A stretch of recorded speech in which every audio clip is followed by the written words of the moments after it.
Good morning, Beat Ball World. This is Rosina and DB here on this wonderful June 3rd Saturday morning at North Central High School in Indianapolis, ready for our Beat Baseball Bonanza. This is the 22nd annual Indy Beat Ball Bonanza. There are 8 teams here, and our first featured game here on the NBBA page is going to be the Cleveland Scrappers starting their 40th season of Beat Baseball against the host team, the Indy Thunder. The coin flip is about to happen, and I am David Benny. I'll be doing the color commentary alongside the voice of NBBA play-by-play, Rosina Foster, who will be painting you the picture. Getting ready for that coin toss here. We have the Cleveland Scrappers already at home plate, waiting for they've already flipped it. And Thunder is home. The Indy Thunder are the home team, so they will be in the field. The Cleveland Scrappers will be up to bat first.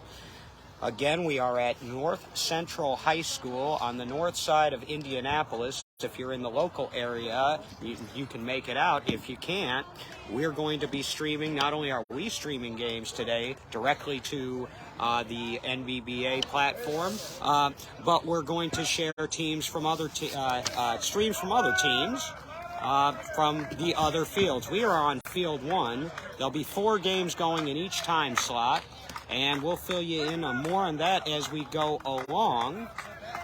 Got the Thunder over here to my left, clapping with their lineup, getting everybody all psyched and ready as the umps head out to home plate to confer. You can hear the Scrappers on my right conferring and whispering quietly. The Cleveland Scrappers starting lineup. Well, let's wait for the Indy Thunder to do their team cheer.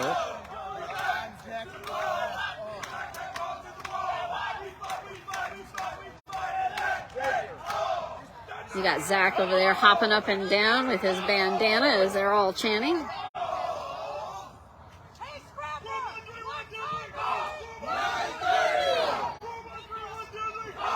So as Rosina told you, the Indy Thunder have the third base sideline and the Cleveland Scrappers have the first base sideline. We are behind home plate. The Cleveland Scrappers starting lineup looks like this. The veteran Jeff Dell will lead off. He wears number 99.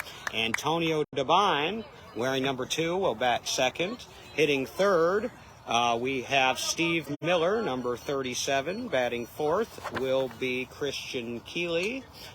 Christian 89 is number 89. Batting fifth will be number 41, Kevin Burton. And the all-star from last year, Stanley Griffin, will bat sixth. He wears number 66. The Cleveland Scrappers go without a designated hitter or designated fielder. So 6 straight up. And Nathan Wagian, in his first season with Cleveland, will be the starting pitcher. Well, Rosina, it's nice and sunny, and right now it's pleasant. Now it's there is a breeze going. There is. It's blowing. Feels to me like it's blowing in a little bit from right field. It's kind of blowing perfectly at us. In our face right now. Let's hope that maintains. We do have a table mascot for this first game, Mr. Pickles, courtesy of the Scrappers. So, Mr. Pickles, say hello to everybody. We have the Thunder making their way out onto the field as the Scrappers are already up at home plate and ready to get this game started today. It is not very many clouds in the sky today, pretty wispy. I do believe it is supposed to hit almost 90, so it is going to get very hot out here. The grass is short and dry so far. I don't think there is any rain in the forecast, so hopefully this is going to be some fast, hard bouncing balls out there. Yeah, even this early in the morning today, because there's just not a lot of humidity. There's not even a lot of dew on the grass. So, sometimes you start off a beat ball tournament, the grass is a little wet just from the dew and the damps in the morning. This grass is pretty dry already. It is dry. I've already been across the field a couple times, and it is extremely dry out there. So definitely going to be fast moving. It's thicker grass though than than I've seen sometimes at some other tournaments. It's not terribly long grass. We'll just have to see. The first couple hits will really tell us what's going to go on. I agree, absolutely. Thunder is now almost set up out in the field. Some last minute moving of patches, tying of shoes, moving around some knee pads. You got Ikram squatting out there in the field trying to keep his knees limber out there. Everybody else kind of twisting, doing some shoulder moves, doing their final setup. And as the Indy Thunder gets set up on the field, their lineup looks a little bit like this. Gerald Dykes is the designated hitter. He's leading off. Joe Higdon is the designated fielder in his place. Zach Bueller, number 24, bats second. Then it appears that the Indy Thunder will be going with Cody Jeffries over from Atlanta. He wears number 1 for the Thunder, and he will bat third. Kevin Smith will bat 4th. Muhammad Ikram, number 99, will bat 5th. And then rounding out the batting order is Toby Gregory, number 13. So a lot of familiar names, a couple new faces for the Thunder. Thunder have a huge roster. They have 22 players on their roster total.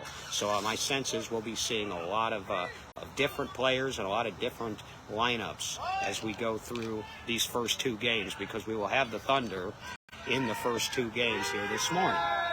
Here we go, Rosina. Looks like they're getting ready to go. So we got Jeff Dell, who is a left.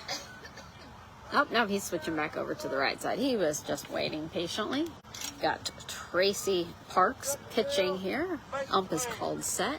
Kemp Price is the umpire. He says play ball. Let's play beat ball, y'all. Got our base checks, and we are ready.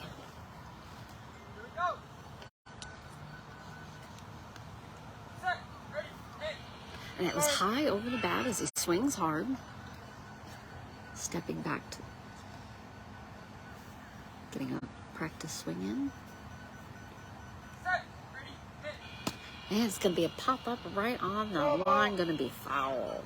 Went up about 12 feet high and came straight back down. Jeff Dell has been playing for about 20 years or so. He was one of the cornerstones on the older Cleveland Scrappers teams that actually used to place frequently in the top 5 or 6 at the World Series. And so he's been around a while. Warming up for that pitch. It's going to be a hard slammer. Drop down to the ground just past the pitcher. Slip, and oh, they knocked it out of their hands. And he is going to be safe. That went right behind the shortstop. He almost had it in his hands and pushed it instead of grabbing it, and it shoved it even further out of his reach. Is that 99 out there, Ikram? Or it was behind Ikram. We had number 13 running for it, knocked out of his hands, and went clear over by the third base side. Toby Gregory made a good play on the ball, but just couldn't pick it up, and so that's a good start for the Cleveland Scrappers. 1 up, 1 in. With Antonio at the plate. It's a younger player, newer. When I say younger, he's been playing a couple of years. He's got some decent speed, a little bit of pop in the bat.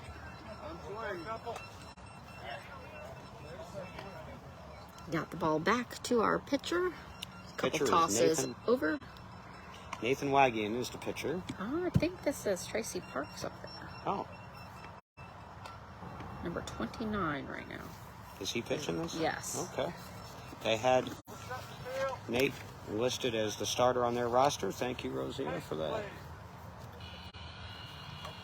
Getting that base check. Third base is not connected.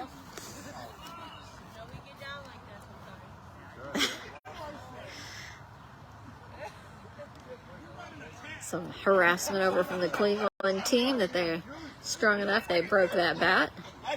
Base. And there we go. Now we have some noise.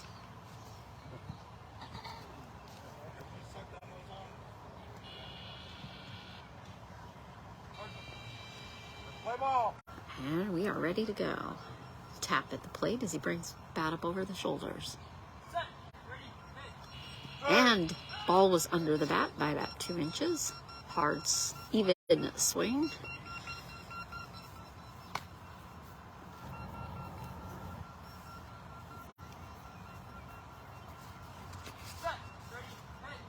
And way under the bat that time. Just got to bring it up a little bit. Definitely can hear the air as that bat goes by, though.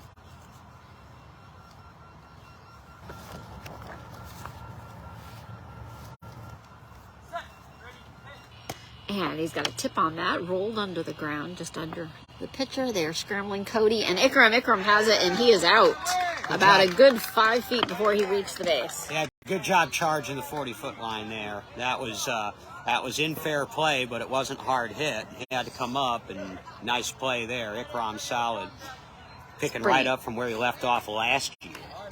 So this brings Steve up to bat. Scrappers are wearing a black pants with their blue, gold, and black jerseys. Steve's got on some bright blue cleats there.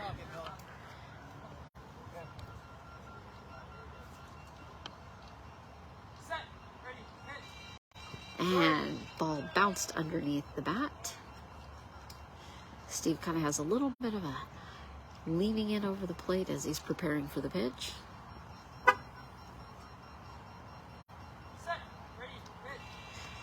Ball was over the top of the bat that time. A little bit so tapping plate. He's been under and been over. Let's see if he can put it right on the middle. Oh, and he nicked it and it dropped right down.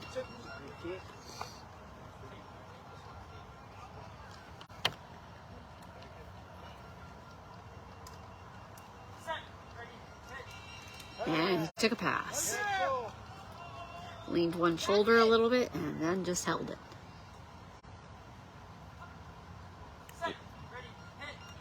And that is going to be out as the ball goes under the bat by about 2 to 3 inches. That's the first strikeout of the game for the Scrappers. You really want to put the ball in play against the Indy Thunder because you know with Jared Woodard pitching on the other side, they're going to put the ball in play. So two out of 3 contact. That's good. That's kind of what you want. That brings Christian up to the plate. And he is a left-handed hitter.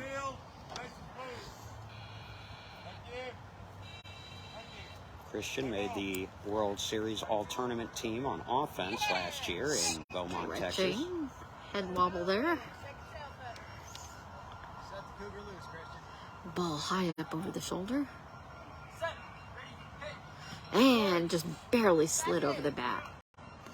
Might have even slid on top of it there a little. And that one was over.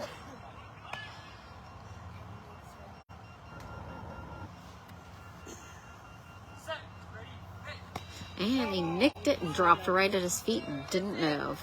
So he's found the ball now, though, with the bat. He's got a lot of speed if he puts it in play. And it's a solid knock out right over into central. Dropped right behind the first line of defense. And he is going to be safe on first. And lots of cheering over there from the Scrappers. They are now up 2-0. Again, that's another one between the first and the second line there. So both times that that Cleveland has gotten the ball past that first line so far, they've scored in this inning. 2 runs in. Bringing Kevin up to the plate. Kevin Burton, he's another veteran. He's been around the league a while. He's kneeling down at the plate, adjusting and feeling. He's got his bat centered on the front. I first remember seeing Kevin Burton with the old Columbus Vipers back in the day. Then he played with the Kansas All-Stars and, in fact, was a part of those great Kansas All-Stars teams and made several championship games back in the early 2000s. Getting a warm-up swing across the plate and pulling the bat up almost straight up above his head. Left foot out front. And dropping it on the ground right along first baseline into Cody's arms, and he has it out. Solid by Cody Jeffries. He just had to slide right over and scoop it up. That makes for bringing the Thunder back in up to bat.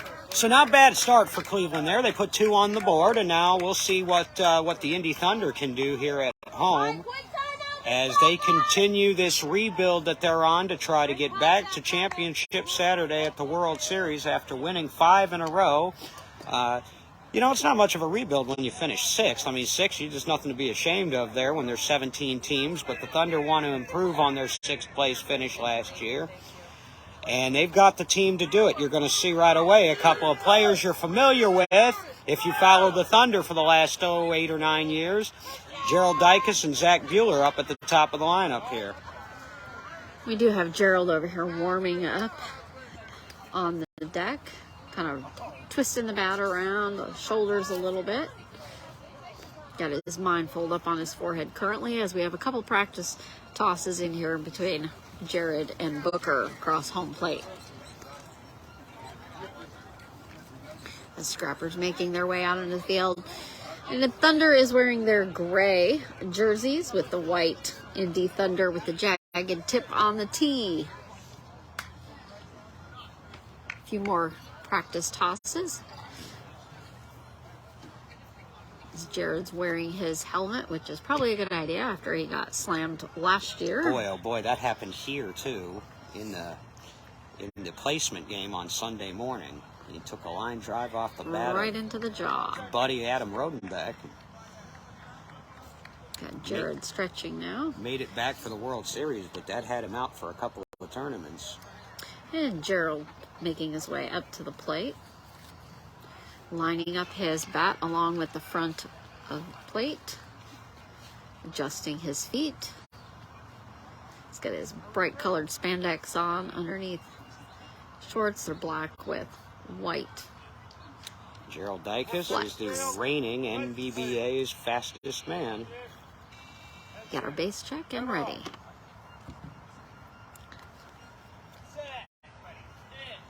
And a solid high pop-up ball out into left field, just past the first end. He is safe. It didn't take long, did it? It did not. He first pitch, grabbed it, popped up out into outfield, and quickly on to third base. What more can you say about Gerald Dicus? He's got an better than 600 career batting average, 5-time champion, and he's the 3-time fastest man, and he just took the first pitch right out there to left center, and he's on the Thunder on the board. It's 2-1. With Zach up at bat. Zach Buehler. First again, please. Rotating that bat with his wrist around and around, and back Good up on the shoulder. See Zach back on the field. And had a wild swing on that first pitch. We haven't seen much of Zach Buehler since 2019, but his first 4 years in the league played in the High championship. pop-up out and short in left field, just behind the first line. Scrambling for the ball, but he is safe, easily. Toppling over first base, hopping up, and just kind of prancing his way right back. So the key in this sport to consistent hitting is getting the ball on top of the bat so you can get airtime under the ball. And you're seeing that's what Jared has done with his first 2 batters here. And they've both gotten some good airtime. A lot of air. Good pop, and they both scored. And just like that, we're tied at 2. Still nobody out. Bringing Cody Jeffries up, stretching at home. Cody Jeffries, the former Atlanta Chaos, so you got to see a lot of Absolutely. him. You know him well. Twisting the bat up and ready. And it was under the bat by about an inch.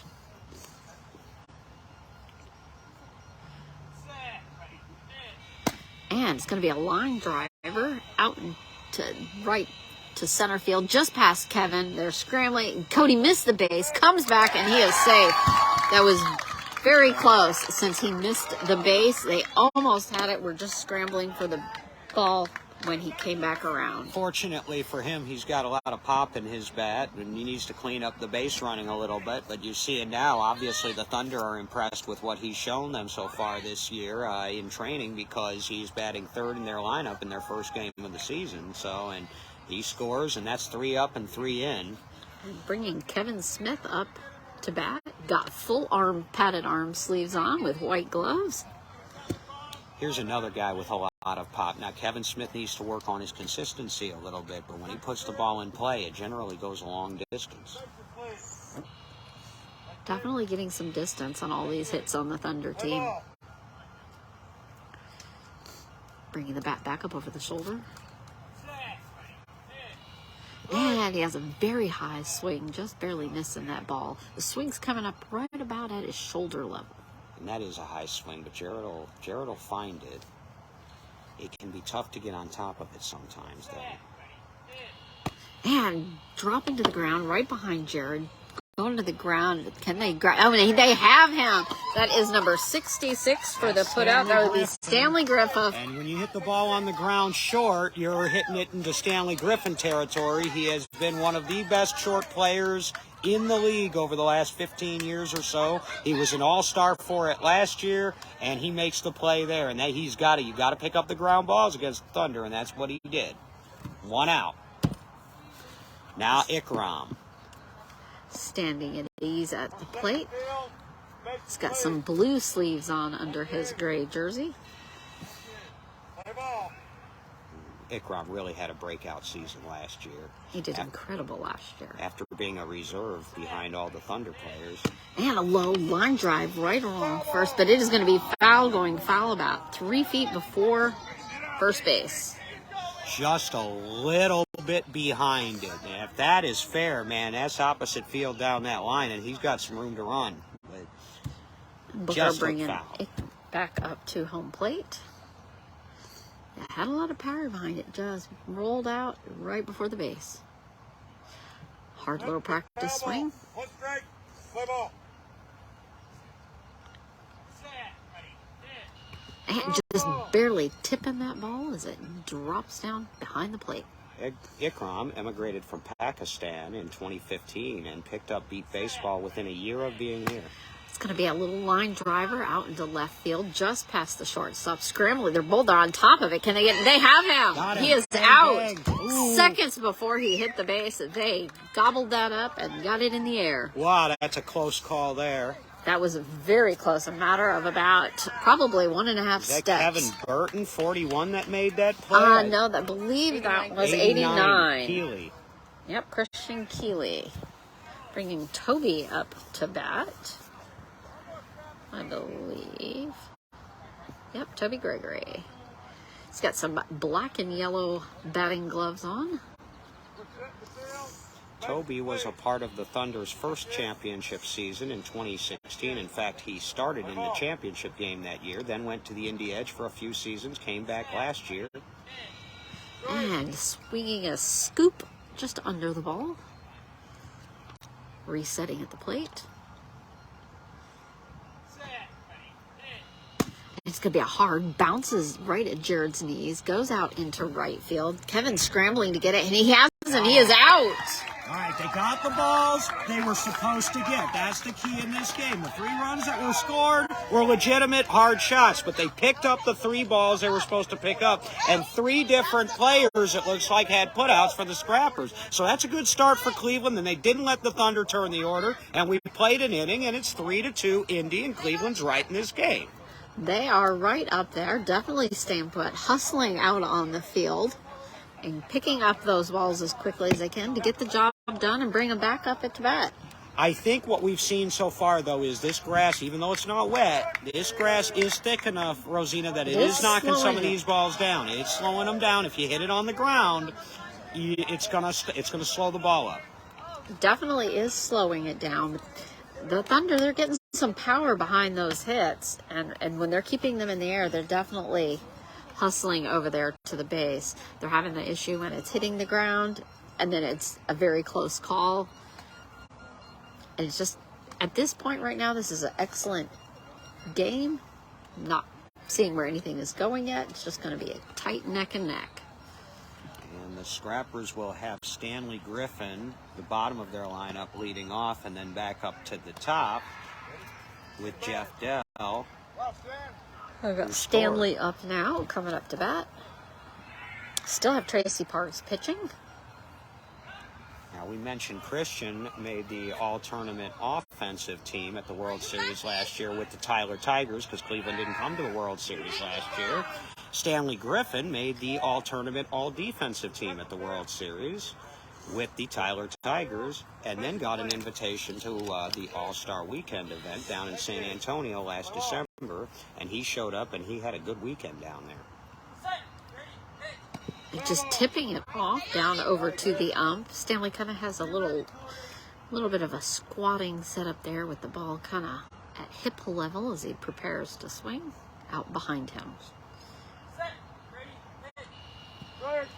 Just missing that by about 2 inches. Stanley's more of what you would call, in softball anyway, a slapper. He's not going to hit the ball a long way, but he's going to put it in play, and he can run. And that is going to be another strike. If I'm Ikram and Cody Jeffers, I'm on my toes. Cody Jeffries, I'm on my toes here. And he took a pass. You're allowed to take one pitch in deep baseball. You're not required to, but... And swinging a little bit early on that one, and that will be out. Yeah, he jumped him on that last pitch.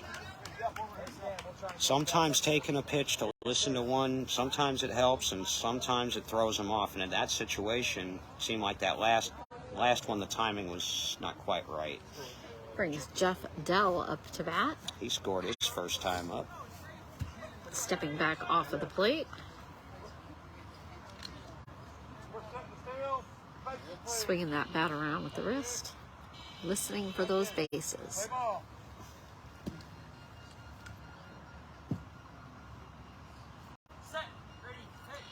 There's going to be a hard foul ball out. Probably a good 15 feet outside of first base. He was late on it. But definitely was a nice line driving hit. Oh, yeah. If he straightens that out, that's going to be another one that's going to be a Toby Gregory or one of those guys out there in the middle of this Thunder, second line of the Thunder defense.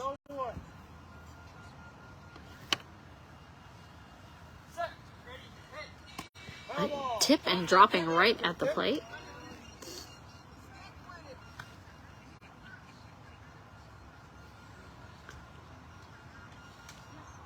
Twisting his hands on the bat, swinging it up and around to the shoulders.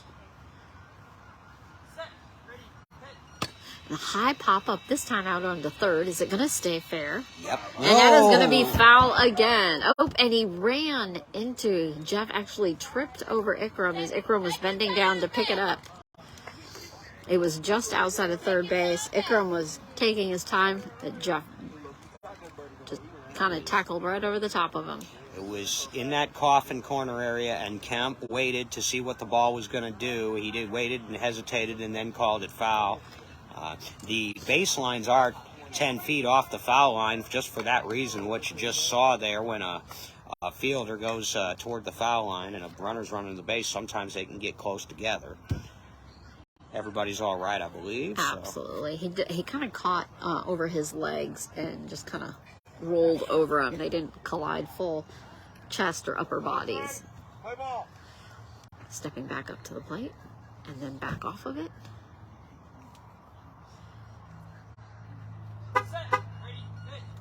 It's going to be a bouncing ball right past the pitcher over to Ikram. Ikram is over there scrambling to grab it, and he has it up, and he is out. Ikram's solid, just like I mentioned Stanley Griffin, Kevin Burton on ground balls. Ikram's solid as well. So you're seeing already the balls that are in the air are the balls that are being scored upon right now. And that's 2 outs now. Bringing Antonio up to home plate. 1 run here in the inning would be nice. And just to bring him up to tie it up. Yep. Because you got the top of the dangerous Thunder lineup coming up in the bottom of the second. Tapping that bat against the front of home plate. Deep breath. And swinging high over that pitch.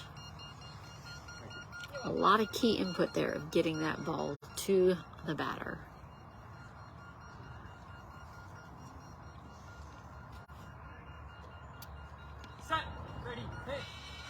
And this time sliding underneath the bat by about 2 inches.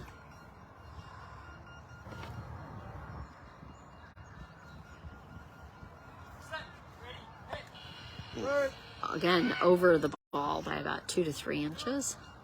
And no contact yet. None at all. Foul tip.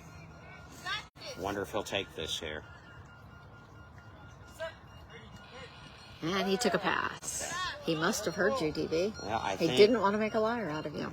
I think for consistency's sake, he needed to maybe listen to one there.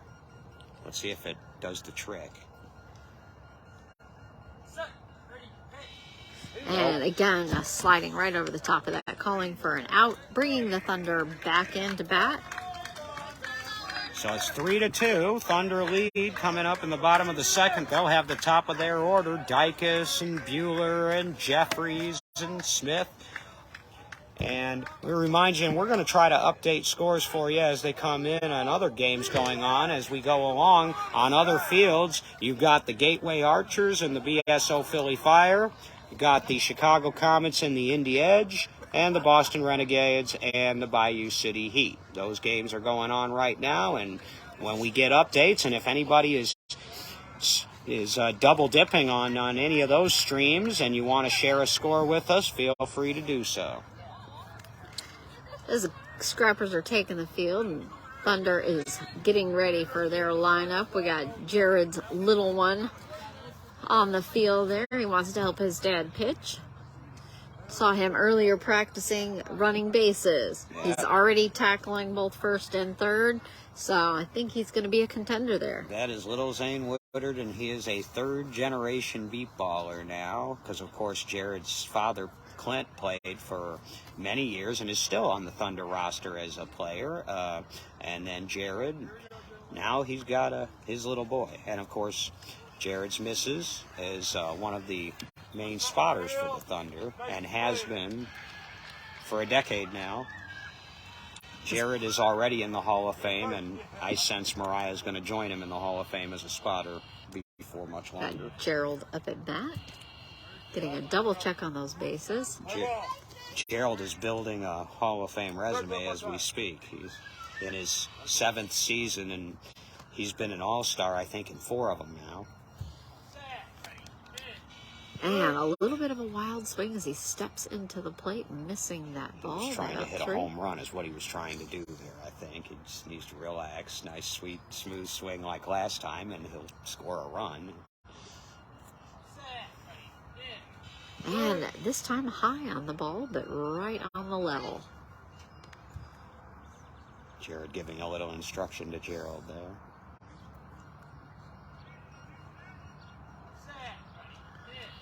And it's going to be popping right up over his head and bouncing wildly over by the Thunder tents and down the hill.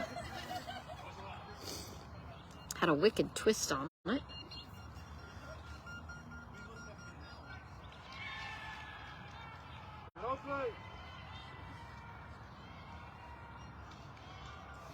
And getting ready. And nailing it out over into left. They're stopping it with their knees. They're going to have that, though. They're out. Oh, it got him. Yes, bang, that was like play. Right to him. He just hit the sweet. All he had to do was lay right down. And I'll tell you what, Gerald still made that close running over to first base. He was just burning up the base path, but they got it up. It was Christian Keeley with that put out. It's his second of the game. Well done. And that's anytime you can get past Gerald Dykes without a run scoring in the Thunder lineup, you feel pretty good. Although now you've got Zach Bueller,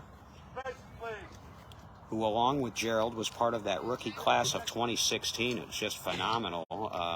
It's just one of those years where around the league, Sean Devenish was another one who came in that season. Just had a lot of really good rookies come in. Zach Bueller won World Series with the Thunder, world titles, his first 4 seasons in the league. Then missed a couple of years with goal ball. A solid, heavy pop-up over into left field, over Christian, past the third. He is easily safe as they now have the ball. That was an easy run for Zach. That was crushed. That's vintage Zach Bueller, and that's the hardest shot of the game, I dare say, so far. That'll make it 4-2, and as a defense, you can't do anything about that. That was just a road. That didn't even drop until it was out into the third row of defense there. Get Cody back up to bat. Yeah, Zach Bueller's back. Now, next weekend, we won't see Zach in Bolingbrook next weekend because he is a world-class goalball player, and he will be involved in international competition out in Germany next weekend with Team USA.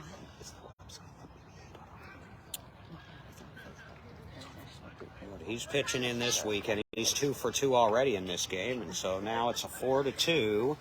Indy Thunder lead, 1 out here in the bottom of the second. And we now have the base back working. I think Zach took it out for a little bit. He hit it so hard it kind of knocked it out. Took it a good minute or two before it could start making noise again. Jared even took his hat off. We got the outs out there conferring.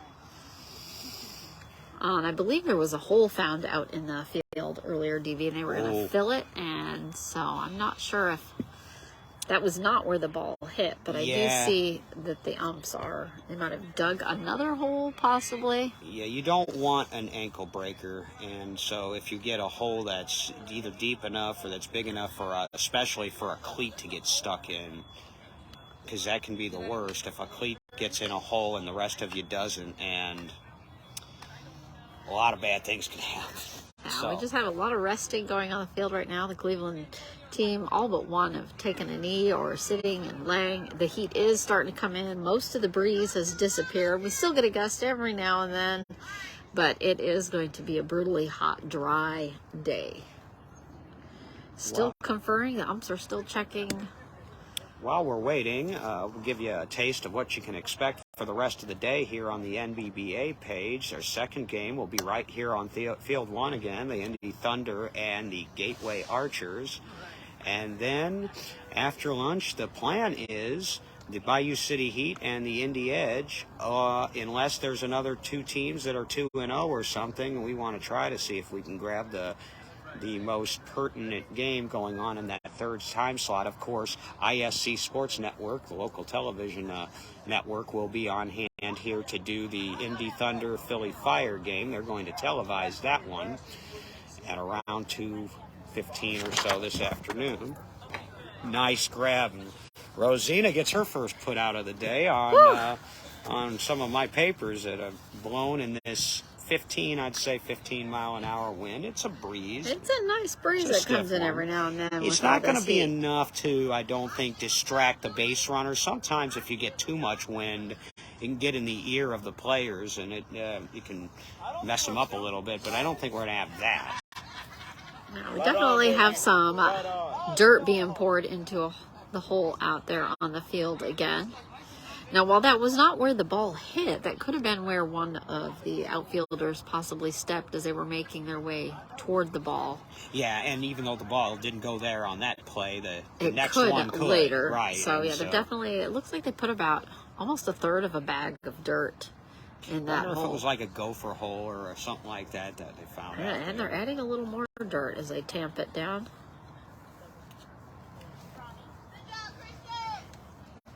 Definitely making sure that gets filled in. A twisted ankle is no fun, especially this early in the weekend. No, and this is a busy month for tournaments. A lot of the teams here, that at least the Midwest teams, are going to be in as many as 3 tournaments this month. This month, yep. With the Bolingbrook Beat Ball Bash coming up next weekend up in the suburbs of Chicago, and then at the end of the month, you've got the Gateway Archers and Mind's Eye hosting a tournament out in St. Charles, Missouri, at the venue that will host the World Series next year. So we're going to get together. 24 and possibly 25. Both. Yep. So I have the Cleveland are all up out in the field now.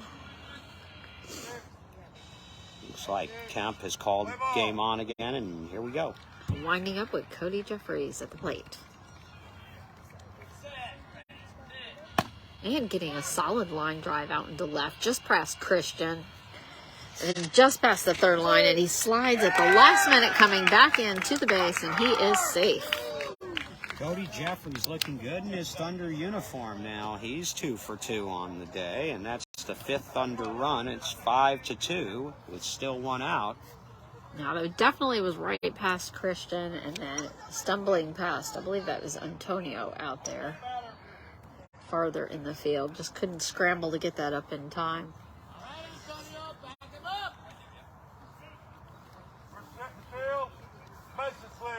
I was bringing Kevin Smith up to bat. He grounded out his last Still time checking up. that base. I think Jeff Cody knocked it out again. It is plugged in. A little warbly. I'm trying to unplug and replug in. Hold on, we're going to change it out real quick. All right, and we're gonna have a pause in the action now while we change out and/or reconnect the base. I First think they're base. just swapping out the base. Fair enough. It was third base that they had an issue with in the first inning. That was first base now that was coming on and Taking off. a little bit of a beating and It was sputtering. sounded a little sad. I think the biggest beating it took was from the little boy earlier today when he was running during warm-ups. He really During went down warm-ups. there and smacked that thing. They took it out. That kid's going to be an athlete. And Kevin's stretching up at home plate during all the waiting. Definitely does not want to tighten up or tense up. I mentioned the Indy Thunder have 22 players on their roster. They have 46 total on their roster, 24 volunteers, 22 players. That may be the largest roster I have seen in my 23 years in the sport. Yeah, definitely is a large team. They're taking up most of the page. Print-wise, taking up multiple pages in Braille. Yes. We're set the field. Bases, please. Ready to go again. Thank you. Thank you. Play ball. Thanks, Tom. Yep. Kevin pointing his bat out into center field. Kevin wants a better hit than he got the first time. Yeah, high swing again. Ball just under the bat.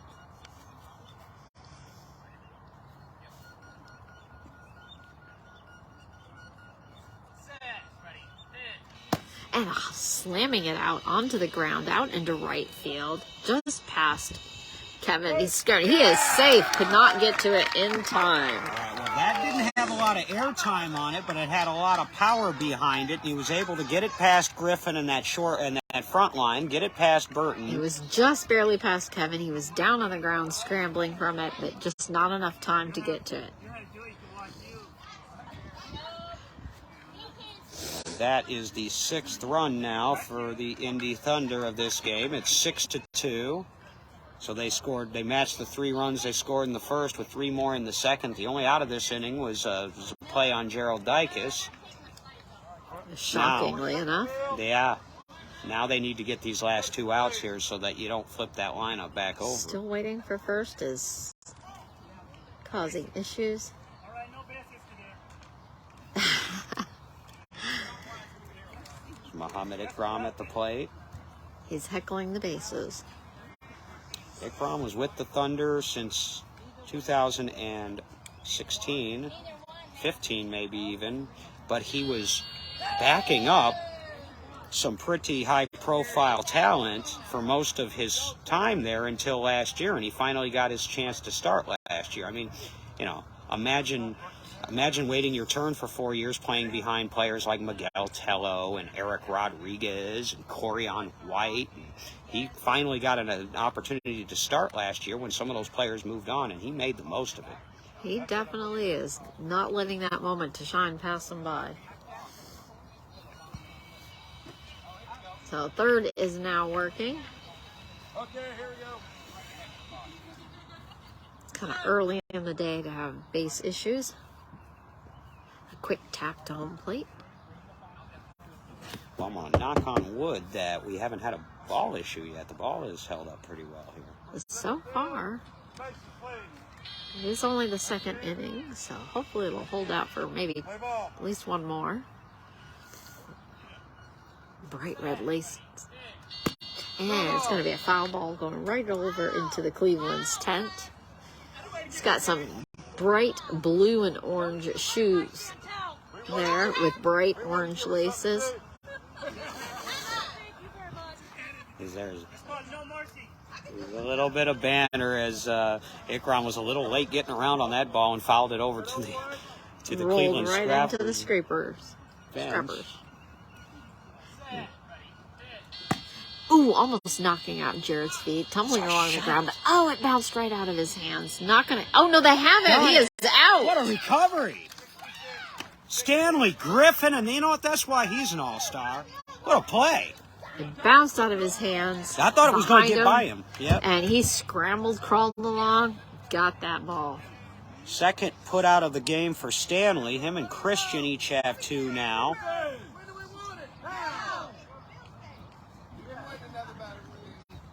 Bringing Toby up to bat.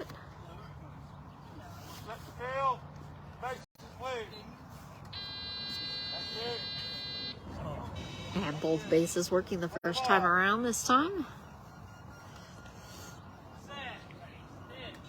And just barely tipping off that ball, dropping back behind Booker. So here we go again. We were at this spot in the first inning too. 2 outs and this bottom of the lineup up. And if you're Cleveland, you really want to get this.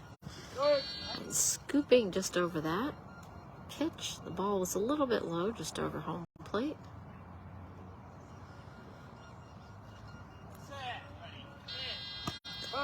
Getting another connection there, but dropping right down.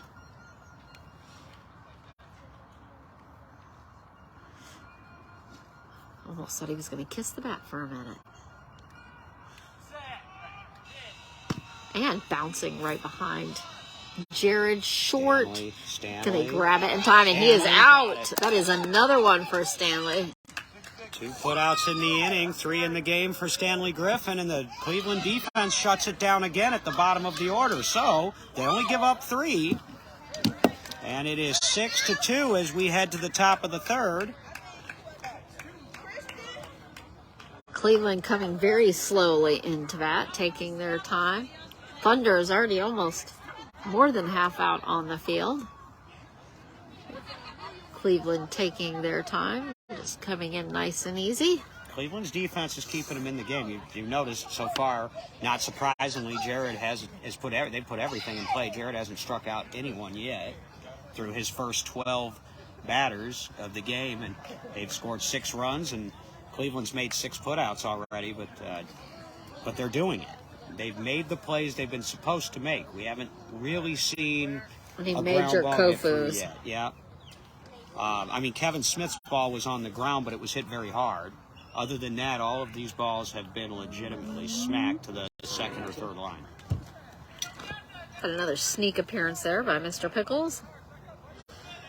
As we have Thunder now.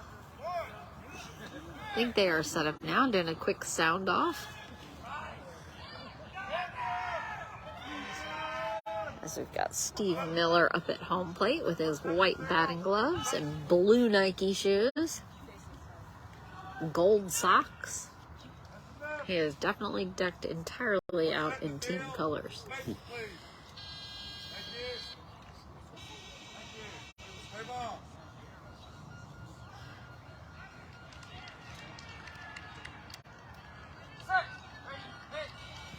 And it's a little bit of a wild swing going over the ball, and the ball was just a touch to the outside.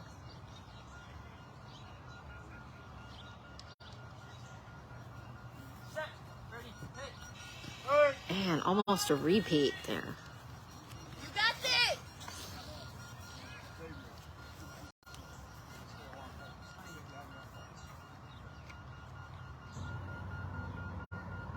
Set, ready, hit. And a high pop-up, probably a good 100 feet up, almost straight down in front of Ikram. He's got to get to it in time. Bounced away from him. And no, he is safe. Safe! Safe. Oh, it took a hop on Ikram. You could hear it bounce a little bit away. He didn't, you know, when you get a right-handed hitter that pops the ball up to that side, a lot of times it'll have that spin on it and it'll kick. And I wonder, it sounded like that's what they did. I don't know if that's what you saw. It dropped kind of in front of him and just kind of bounced around just in a small little area, but it just wasn't being still and just getting to it. Ikram, just a matter of grabbing it and holding up and getting it up in the air, just not quite making it in time. It is worth mentioning that we have not had a lot of rain here in the Midwest over the last few weeks, and so the ground may be harder than it usually is, causing balls to bounce a little bit harder and a little bit more erratically. And a slammer by Christian right out past Ikram. Tobe just barely inches behind Toby's hands. Oh, but he is out. They got him. That was, let's see, 24. Well, I don't know that about was Zach. that one. Zach had it out, scrambling, definitely backing up both Ikram and Toby. You think he had it off the ground before he got to the base? Boy, that sounded close. That was. Yeah, it was just outside of Toby's fingers, by maybe about 2 inches as he stretched out on the ground and just look, went and right Zach back. Bueller backed him up. Zach picked up his teammate there and made that play just in time. That was a very close. Bringing Kevin up to bat. All right, so 1 out, but the good hit in Cleveland is starting to hit the ball a little better here this inning. A low little swing across the plate. Bat straight up in the air. Back over the shoulder. Swinging just a little early and missing that on the outside.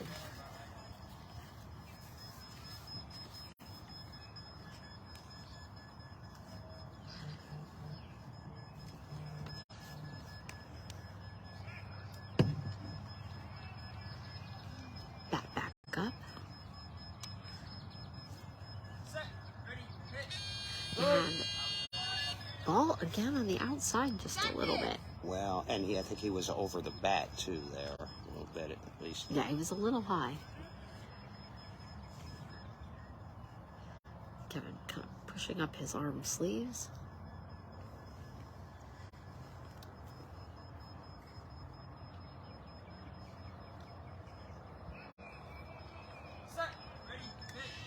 And it's going to be a grounder there along third base, just past Ikram's feet. He's turning Staying around, fair. coming back for it, and Tough he has play. it. He is out. Nice It is play.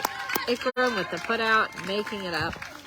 Nice play, but that was a nice adjustment by the Cleveland pitcher and batter as well, okay? So he was working with them a little bit. They took a little bit of time before that pitch, and he put it in play, put it in a good spot there over toward the line, but Ikram sucked it right up. So there's 2 outs.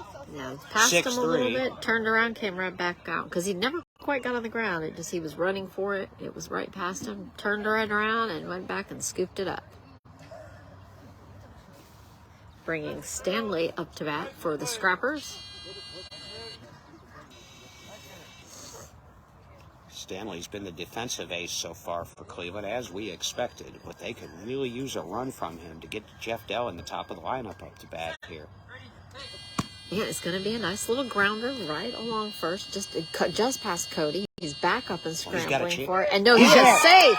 That is a run for Stanley. Just not quite getting there in time by Cody. It was past him. He rolled back over and scrambled, but not in time. That's what I mean by slapper. So now he took it opposite field toward that line. He didn't hit it very hard, but he hit it in a spot on the field where he could allow his speed to make up the difference, and that's exactly what happened. That's a huge run for Cleveland. Cuts it to 6-4 and brings up the top of the lineup. Here we go. Jeff Dell waiting while they confer the spotter and Cody out there in the field. She's readjusting him, turning back towards home again. Base check. First does not seem to want to go off. Stanley Check smacked our it pretty good, and he was running like the wind down to first base. Now we got them all ready to go.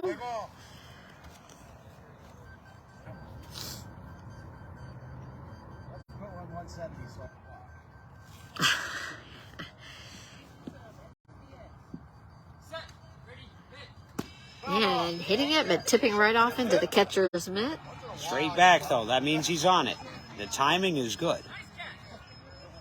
He's rocking back and forth on his feet as he winds up that bat. And another clobber right past the pitcher down into center. Cody and Ikram both running for it. Are they going to get it in time? They have him. Cody Jeffries with that put out. It's good teamwork, good communication by those two. A little bit of a of a pause there between the two. As I think they each thought the other one was going to grab it, like a quick little pause, and then Cody just reached down and grabbed it. Yeah, somebody's got to call somebody off on that, and they did it in time there, but I wonder, yeah, because they hesitated a little bit. I'll bet that was Ikram calling Cody on that. Yeah, Ikram came from much further over, so I think he was just kind of trying to say, was Cody grabbing for it? Because they were both right on top of it. And again, this is the first time those in a at least a competitive game that these two have played together up there, Ikram and Cody, because Cody was with the Atlanta Chaos until this season, and so they'll figure that out. But they got the put out, and they were safe about it, which is they were important. safe. They did not collide. Ikram come from all the way across the field there. A couple more practice tosses there between Jared and Booker as they wait for Cleveland to set up out in the field. So not bad again, though. 2 runs for Cleveland in that inning. It's 6-4. They're in the game. Now you've got the top of the Thunder lineup. They got Dykes the last time, which is saying something. And so he will be out for grass, blood, whatever you want to call it, sweat and tears to make it to the base this time.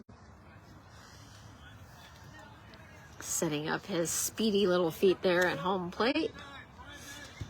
Bases, please. Thank you.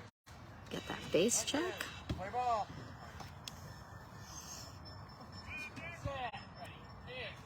And swinging high over that. You can hear that wind whistling, though. yeah, he's got a hard swing for his size. I mean, you can tell. I mean, he takes good care of himself. He's in good shape. Very. Strong dude. And a high pop-up out into left field. Super high. It's going to be out to it. He is already safe before it almost hit the ground. It hit the ground maybe 2 seconds before he hit third base. That's tough. He got a 3 or 4 second head start to the base, and he gets there in 5. So, and the ball changed pitch and changed a lot of tone and everything when it was hit, and so it was going to be a tough play to make anyway. And they may have to get a new one. Got Zach waiting at ease with his bat on the ground in front of home plate. So wait to get our base check, see if it's still all right. And I saw Cleveland also readjusting out in the field. Set the field. Bases, please. Thank you. Back to a 3-run And lead. third base still. Gerald might have taken it out. There we go. Bueller 2 for 2 already. Play ball. He had the best hit of the game so far here last inning. See if he can duplicate that again. Boy, he doesn't look like he's missed a beat in the 3+ years he's been gone. High pop-up, almost same position as he had last time. It's a little bit shorter, right over there, and he is already safe. He tumbled that base and then just That was a down. fast base run as well down there to third. He's a right-handed hitter, so naturally his momentum's carrying him that way. And that ball didn't have as much hang time as the last one he hit, but it had enough. Definitely enough. It was kind of, as it come down, it was spinning as it dropped there by end. What do you know? Dykes and Bueller are Christian. combined 5 for 6. This And they've brings Cody up. Adjusting his shoulders and twisting. Field. Bases, please. And Cody's 2 for 2. So 7 of the 8 runs in this game from the Thunder have come from the top 3 in their lineup. And over the top of that pitch.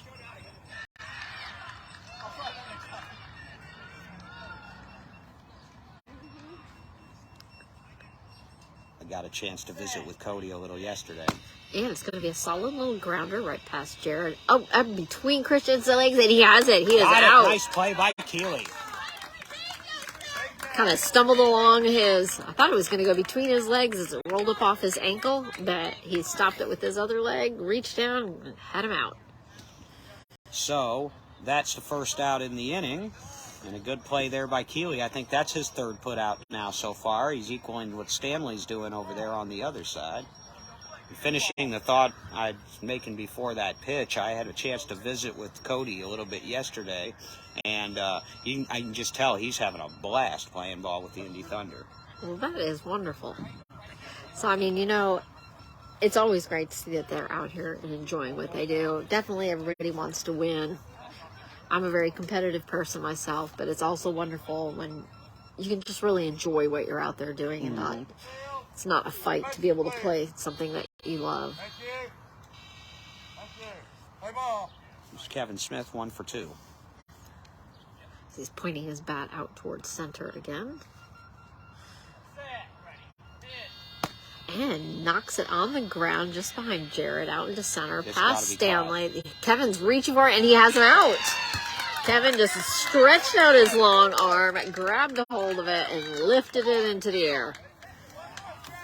That is Kevin Burton on the play, number 41. And like I said, he's a veteran. He knows how to play this game. I had mentioned he was with Columbus for a while. He was on those Kansas All-Star teams. I forgot he was the leader of the Wichita Sonics when they came back, before they became the Falcons.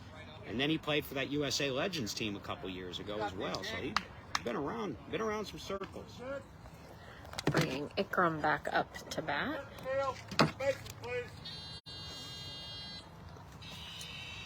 ball. Scoreboard update after this pitch. And it's going to pop up over just To my to right. the right of us. Yeah, he was right on that, fouled it almost straight back.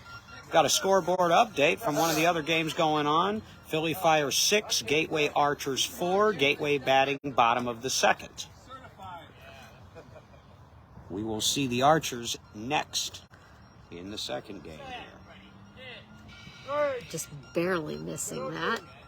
Ikram kind of stepped forward into that swing. And it's going to be a high pop-up over into the first base. It's going to go foul. Good hang time. He was about halfway down. Before it came down, he about met it almost on the line. He had the right idea. He just sliced it a little too much. Definitely had some good hang time. Slowly coming back. Definitely want to take your time, catch your breath there before you go and try to do an instant repeat almost. Good 0-3. Play ball. Set. Ready. Hit. And just taking a pass. Ground's full. They'll take a pitch if Jared asks them to. That's about it. If he says take one, they'll take one. Set. Ready. Hit. He's out. It didn't And help that is there. going to be out. As Jared pulls his helmet off and goes back over to the bench. Scrappers coming back in. That's Jared's first strikeout of the game. But 2 runs in the inning. And it is, 8-4 now. So they have a little tiny bit of a cushion. Could still be. That's right. Halfway through the game, it's 8-4. We'll see if we can get an update on Bayou City and Boston. Like I said, we've got a 6-4 Philly over Gateway score. Expected that game to be close throughout. It wouldn't surprise me if that game doesn't come down to the last bats. Couple of pretty evenly matched teams here. Same with Boston and Bayou City. Yeah. And then Chicago and the Indy Edge. I'd say the Edge are probably the favorites in that game, but you never know. Chicago has been known to have a couple little Yeah, fluffs there where they will just, get some just hit after hit after hit. Well, unfortunately, though, Chicago's missing 2 of their best hitters. Gotcha. Rich Schultz and Dustin Younger, and neither one of them are here this weekend. They will have their full. White Lightning. Yep, they will have all those guys in Bolingbrook next weekend. So We have Antonio up to bat. We're set to field. Nice and play. Thank you. Thank you. Got our base check in. Refilling at home plate. Bat on the edge. Set. Ready. Hit. It's going to be a high swing. top of the 4th to you already if you're just tuning in. 8-4 Indy Thunder. Cleveland batting. This game's been zipping right along. And another swinging just high off that pitch. Even with the equipment issues a little bit with the bases, the game has still been moving right Been along moving quite because there quickly. hasn't been a lot of strikeouts. When you don't have a lot of strikeouts, you get a nice crisp game. And the high pop-up. Probably, oh, he almost caught it. It was probably about 80 to 90 feet up, just over onto the right base side. Well, if he can pop one up like that in play, he'll get a nice, good head start down to that base. Just got to keep it fair.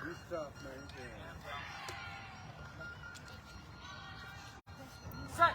Ready. Hit. And took in a pass.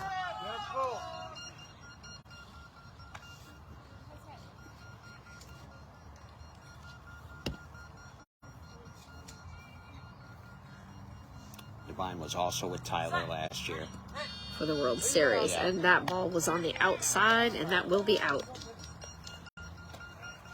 So that's one out on the strikeout. Again, they got to limit the number of those. You can't steal first or third base in this sport, so you got to put the ball in play to give yourself a chance. Absolutely got to do it for it. Steve coming up with a little leg kick there as he comes up to home plate. Steve scored his last time. He's 1 for 2. A little yellow, maybe. With blue shoes and gold socks. Even has a blue hat. The only thing that might be out of place are those white batting gloves. Even has a yellow gold belt on.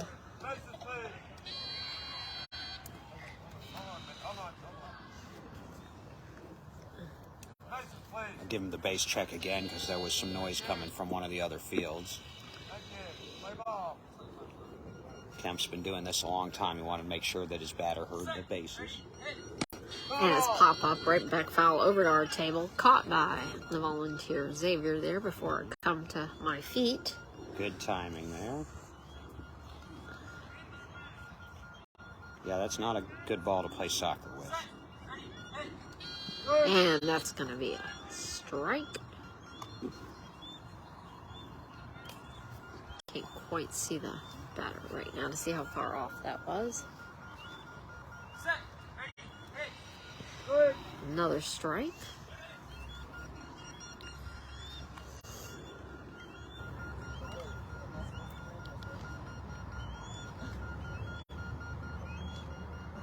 Set. Ready. Hit. And he took a pass.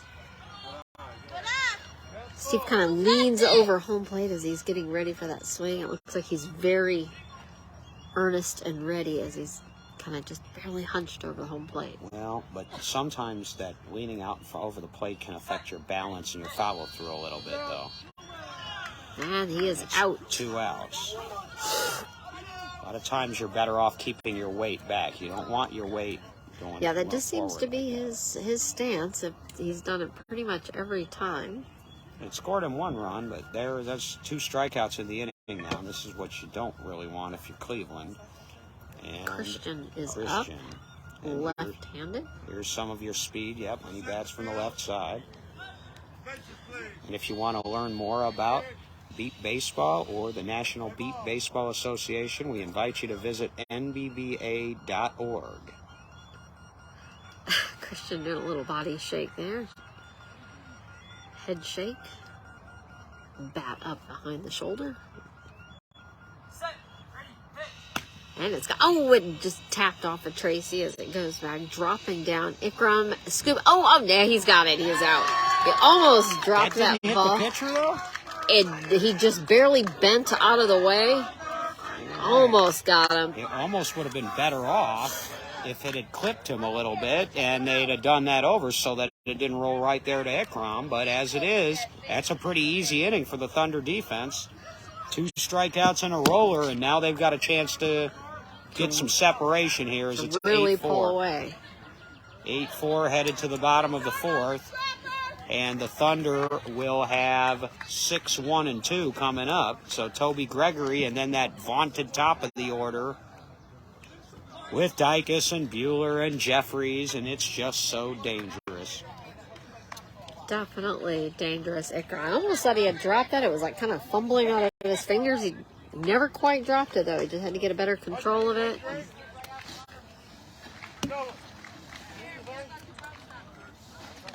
Bayou City is up to bat in the bottom of the third. The Heat are leading Boston 8-1.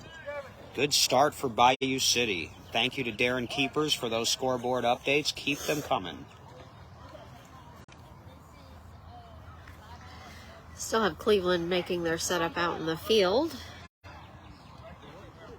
Getting all the furthest row out there as Toby comes up to the plate. Finding home plate with those yellow gloves.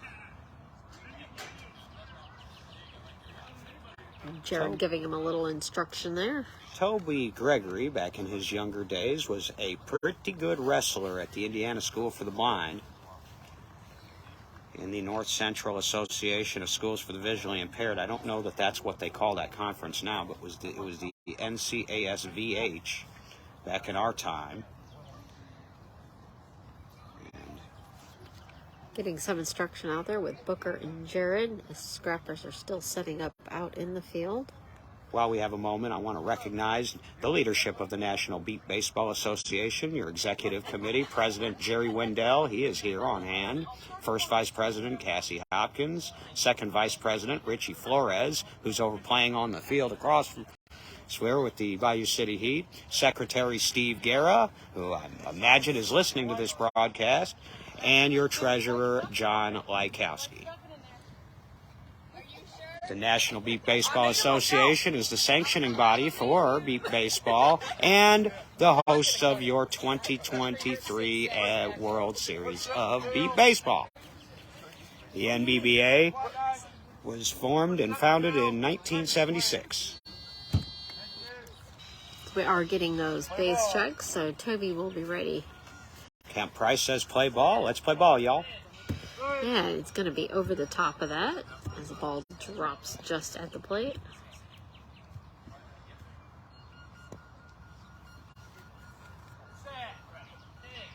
And another narrow miss. Jared just had his first strikeout to end that last inning, and he doesn't usually have more than 2 or 3 a game. And it's going to be a solid hit, but foul ball of the first base. Out about 15 to 20 feet. He was late, and if I was a betting man, because of how late he was, I will bet that he's going to take one here, Rosina. He has stepped back off of the plate currently.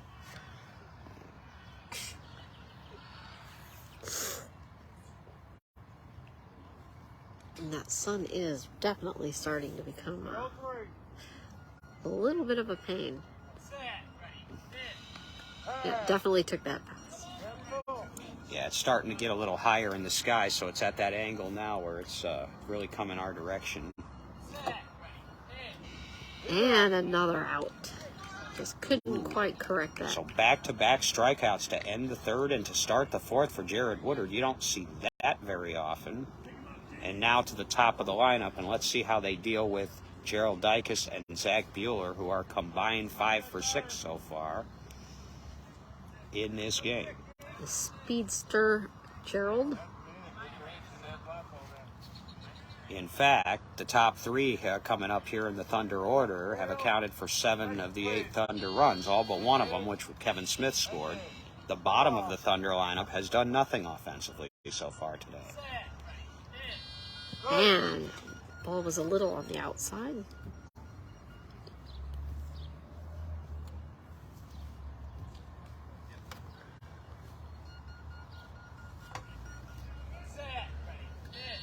And he's got a tip on it and drop to the ground right behind the pitcher, Jared. They're scrambling to get it, but nope, it is going to be Christian Keeley. Christian, 89. Christian right behind Stanley, scooped it up. And Christian and Stanley, that combination is making most of the defensive plays. Back there also, I guess, Kevin Burton's made 1 or 2, but they're shutting it down. These ground balls are getting picked up.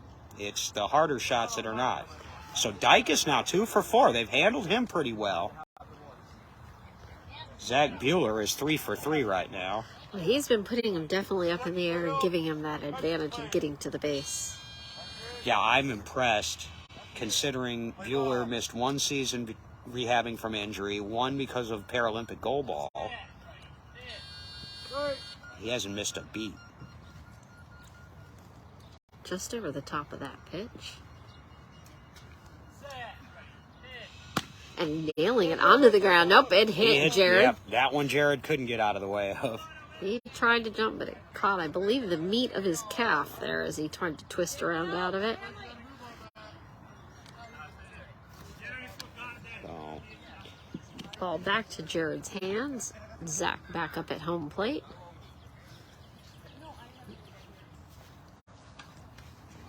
Philly Fire has opened up a 12-4 lead over Gateway now in the top of the third, and they're still batting. Oh my. The third. Set. Hit. And tipping off of that, rolling right back behind the catcher.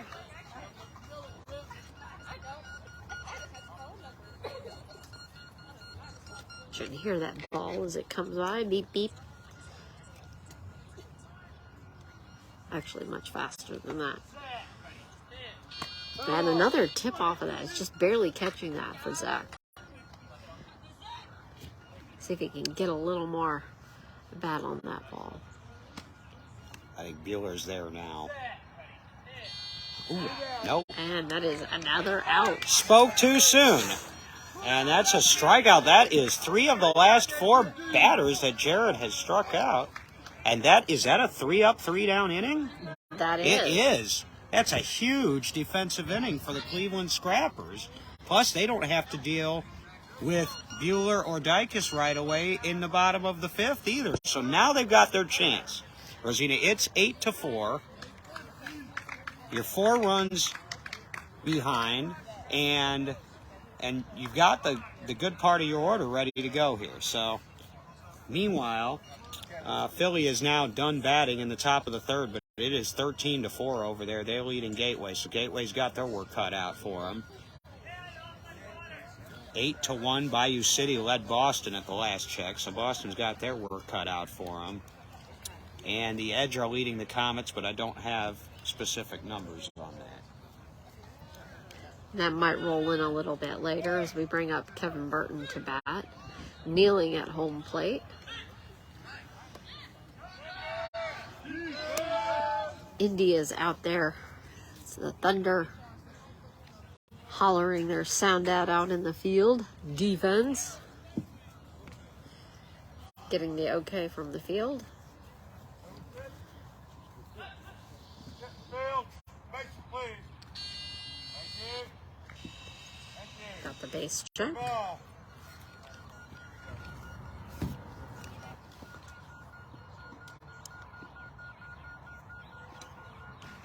Bat straight up.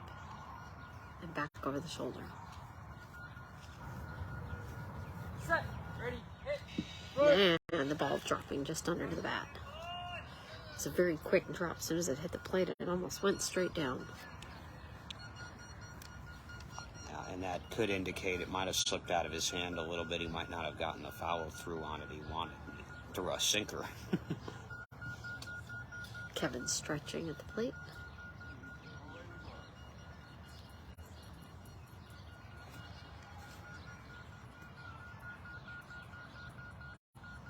Set. Ready. Hit. Ball. Just dropping down about 3 feet. Not going anywhere. He didn't get a good piece of that, just sort of nicked it. Kevin Burton's the one that I think they really want to try to get going here. They've gotten good contact up and down their lineup, but KB has struggled a little bit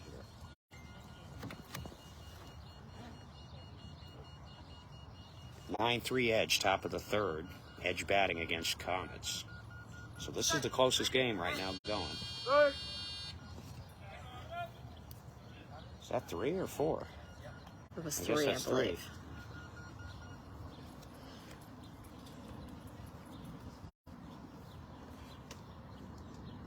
We appreciate the score updates. We're getting them in from multiple people now, and we're going to depend on that all day, so we appreciate you.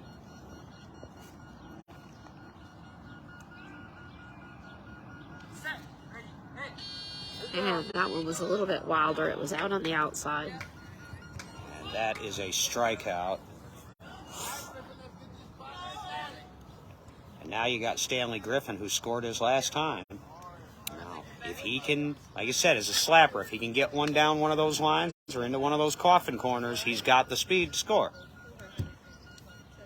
He's not going to hit it over your head, but he doesn't need to when he gets good location on it. He's feeling at home plate there after adjusting his knee pads. Man, he's a good player. Even still, after all these years, Stanley is still top notch. Play ball. Set. Ready. Hit. Just slowly scooping in over the ball.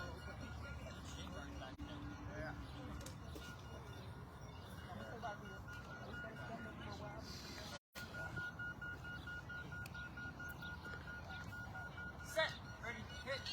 And making connection as it drops down right out in center. Cody out just past his hands, scrambling to grab it. He's there. And he is safe. That's a run.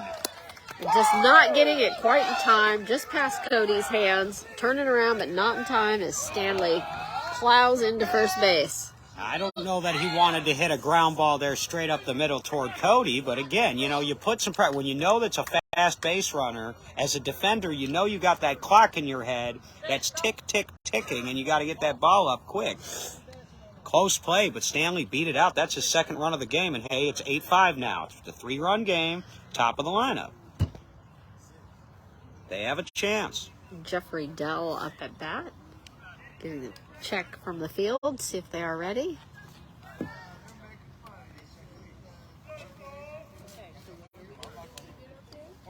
Set the field, bases please. Have one of the Thunder team kind of is facing the base instead of the hitter out there, but the spotter is called and ready. Set. Ready. Hit. And that's going to be a strike. Ball rolling right up onto the scorekeeper's table.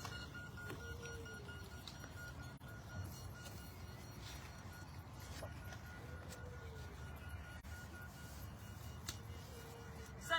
Ready. Hit. And a solid line drive, bouncing right past Cody, out past the spotter, and Kevin trying to strike. He has, nope, he is safe. That was close. I think they're going to go confer. Yep, he's going out here to confer. What's the call here? Because I think that at least the Thunder sideline acted like he was out. Was that 24 out there? Who made that play? Out in the field, that would have been Kevin, 44. Okay, 44. Yes, 44. Kevin Smith, but was it in time? I thought I heard Kemp say safe, but then the Thunder bench started cheering. This is a important call here at this point. It's going to be the difference between 8-6 with 2 outs, or 8-5, 8-6 with 1 out, or 8-5 with 2 outs. Still conferring out here with the umps. I thought he was safe myself, but It was definitely very, very close. Going out to confer with the last. I shouldn't say that too loud at the Thunder's home park, but I thought he was in there.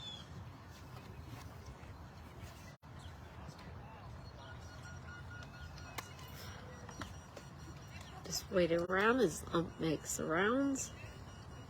They're headed to the 4th inning there, and it's still 12-4 Philly over Gateway. It must have been a damaging 3rd inning that Philly had. Kemp almost walking away, double checking with the he is out. Oh, and they do call him out. Ooh, that's a big call in this game. All right, so it's still 8-5, and now there are 2 outs in the top of the 5th. I would have definitely have put the Cleveland right up there, right tight back in there again. Bang bang play, but you know he went. He talked to his crew, and he got it right. Go get it back for him then. Come on, Tony. Every second counts when you're out there in the field scrambling. Well, that's true, and the tie goes to the fielder in this sport. If the umpire can't determine whether or not one occurred before the other, he's supposed to call the runner out. It's the opposite of baseball where a tie goes to the runner. It is in the rule book that a tie Still does trying go to the to fielder. connect third base, might be dead for sure this time. Scrappers yelling out to give him some milk. So in our second wave of games, our feature game here will be at this field, and it'll be the Gateway Archers against these Indy Thunder. You will also have Cleveland and Philly. You'll have Boston and the Edge, and you will have Chicago and Bayou City. All of those games will come up around 11 o'clock Eastern. Maybe a little bit later than 11, depending on how quickly these games get done. People get moved from field to field. Yes.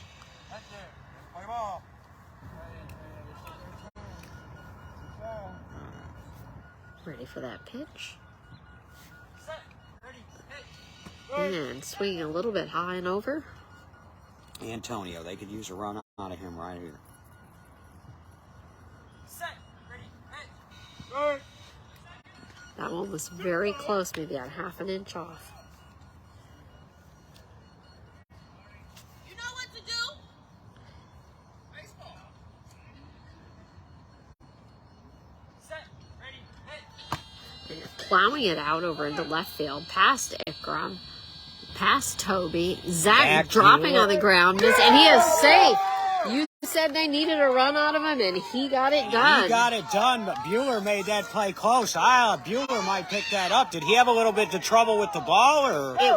It bounced over Ikram, past Toby. Zach ran for it, but when he jumped and threw his body on the ground, he just missed it, and it was behind him. So then he had to get up and scramble for it, and just not getting it done in time. It's just a lot to accomplish. You give Zach Bueller a couple more tournaments, and he will make that play. That's a play that Zach makes, but again, he hadn't had a lot of game action since before the pandemic, really.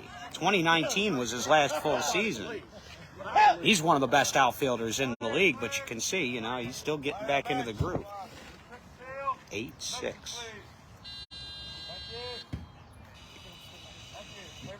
Let me Steve Miller up to bat. Set. Ready. Hit. Hard pop up over into right field. That is going to be fair. Just in time. And he is. Oh, and he's got it. That is another one. He's safe. Now, he popped it up into right field over there, and it stayed fair, and that is a great beat ball hit, and that's Steve Miller's second run of the game. Do they call him the Space Cowboy? They do call him the Space Cowboy. Do they call him Maurice? Either Maurice. way, it's 8-7. Wow. It's a one-run game with Christian Keeley, arguably their most productive run scorer, coming to the plate. Like Kevin Smith out there just not quite able to get that. It was a midline drive pop-up. Christian, left-handed, shaking his entire body again. If he can pull one over there again, they'll tie this game. Set. Ready. Hit. And it was a little tight on the inside, close to his body. Breathe. Don't try to kill it.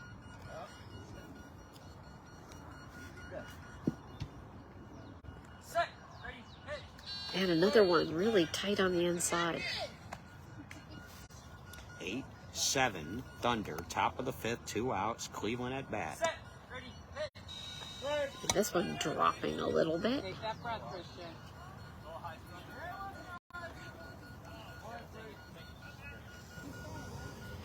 Set. Ready. Hit. Taking a pass. Everybody calm.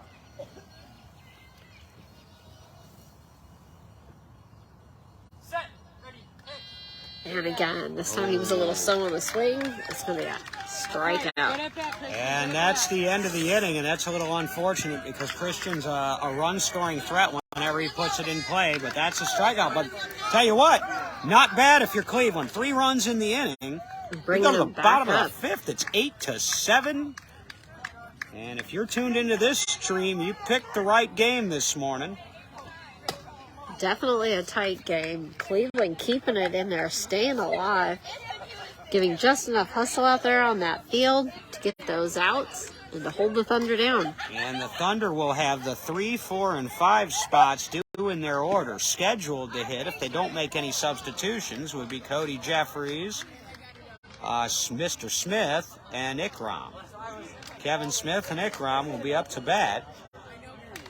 And so, you know, if they can shut them down 3 up, 3 down, you're down by a run, and you don't have to deal with the top of their lineup until the bottom of the 6th. Now, the Thunder have the last at bats, so it's important for Cleveland's defense to do it again, and they've locked it down here the last couple innings. They just need to keep that going. Don't stop their defense.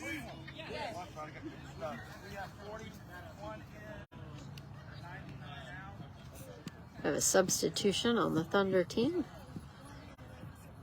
Rodenbeck in for Ikram. That's 41. Adam Rodenbeck will come in for Ikram. You can put him in the 5 spot in the order. And we're going to get Booker's attention when he comes by to give us the other sub, because I only heard the one. He's already passed. What was that other sub? 41 for 90. We'll catch it as it comes up. We have Cody Jeffries up at bat currently.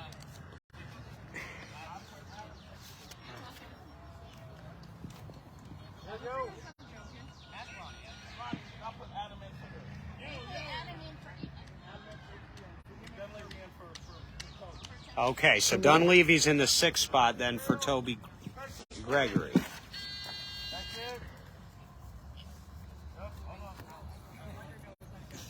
Still waiting. So that's Dunleavy 8 in for 13, and you've got 41 in for 99.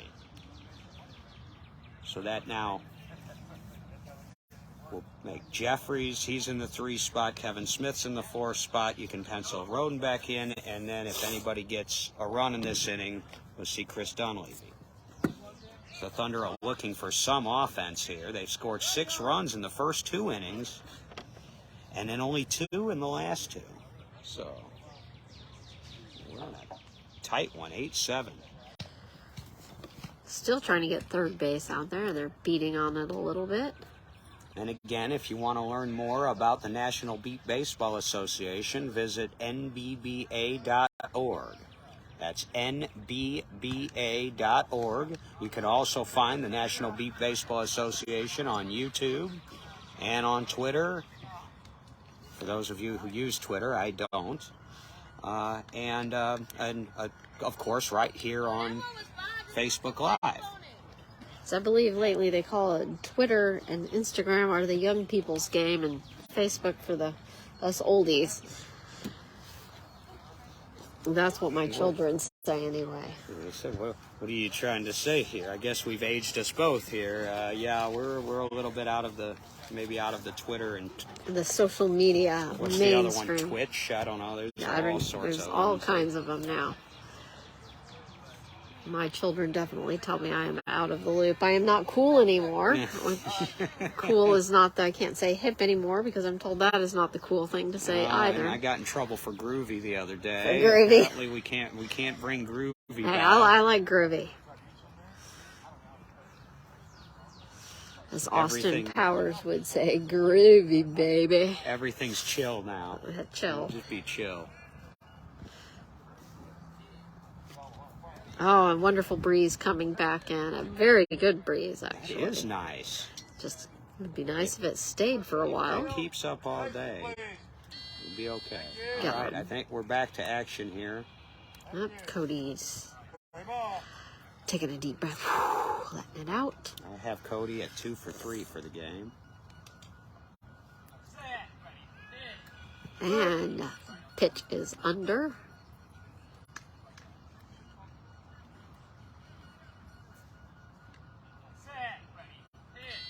And a solid line driver out to left, just past Christian's feet, going over to Antonio's. They're calling him safe.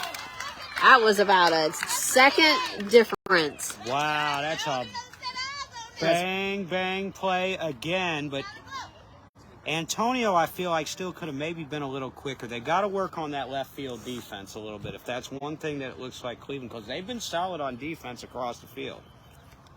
But the good teams are going to get balls past your first and second line, and the best teams have players on that third level that make those plays.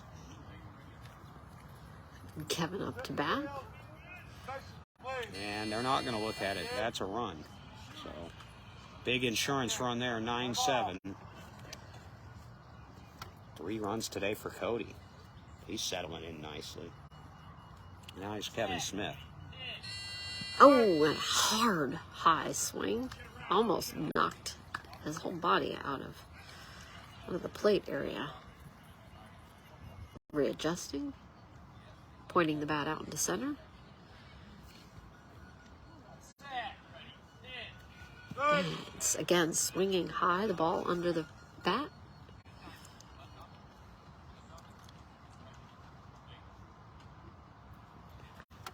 Kind of a practice swing through with the bat.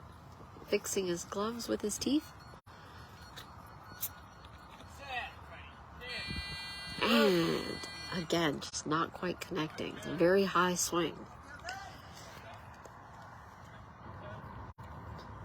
If he hits it, it will definitely be a pop-up the way that swing is going. Well, unless he gets to the bottom of it, and then it'll go right down into the ground like it did the first time he was up when Stanley picked him. A high pop-up, 120 feet up, just dropping right behind Stanley, and he is there. He is safe, That's a easily tough play. safe. All right, you were right. And he hit the top of his bat. You had just said it was going to go in the air, and it did go in the air, and it landed near Stanley, but it is hitting, bouncing around. There have been years at this tournament where the ground had so much moisture in it that balls would hit and plop. And Stanley might be able to just turn around and scoop that up, but it hit, and it was still kind of bouncing around.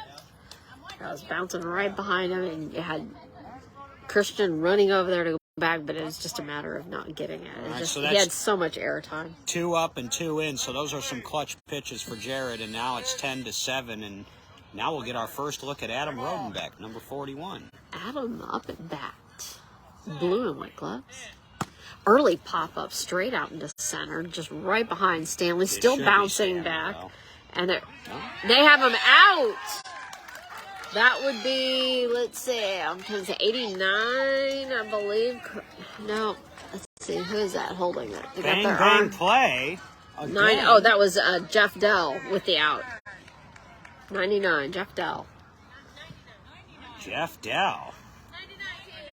I wonder, and, this is easy for me to say sitting back here in the booth playing Monday morning quarterback, but you wonder if they wouldn't have been better served to have Jeff Dell, who's been playing this game forever, over on the left side, and Devine over on the right side. But Jeff Dell was where he needed to be that time. At least for that call, bringing Chris up to the plate for his first bat today for the Thunder. Chris Dunleavy started his beat ball career with the Indy Edge, came over last year to the Thunder. Got a little huddle here between Booker and Jerry, and can't even see them all. The sun is brutal out here today, folks. We can try to track down some sunglasses or a Kyle ball cap Lewis. or something. Yeah, I'll probably try to do that before the next game. I would. Everybody waiting, Chris waiting patiently to play with that bat sitting right on his shoulder. Of course, I wear a ball cap for a different reason. When I'm in the sun, I don't have much hair on top anymore. I gotta use that It sunscreen. would be a bad thing.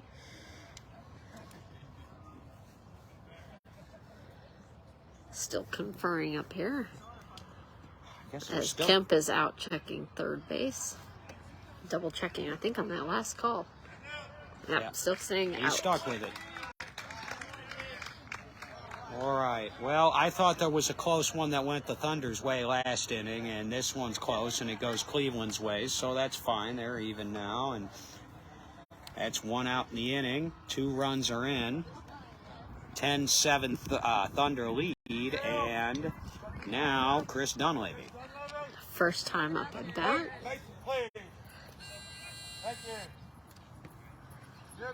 Still having problems with third.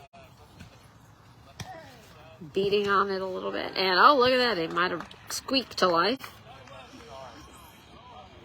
Oh, it sounds sick, though. It does not sound very healthy. Play ball. Kind of bouncing up on his toes with Chris there. Low pitch.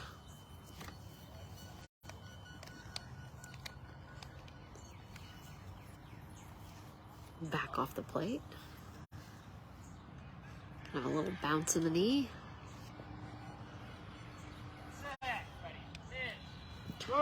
Leaning in, just missing that.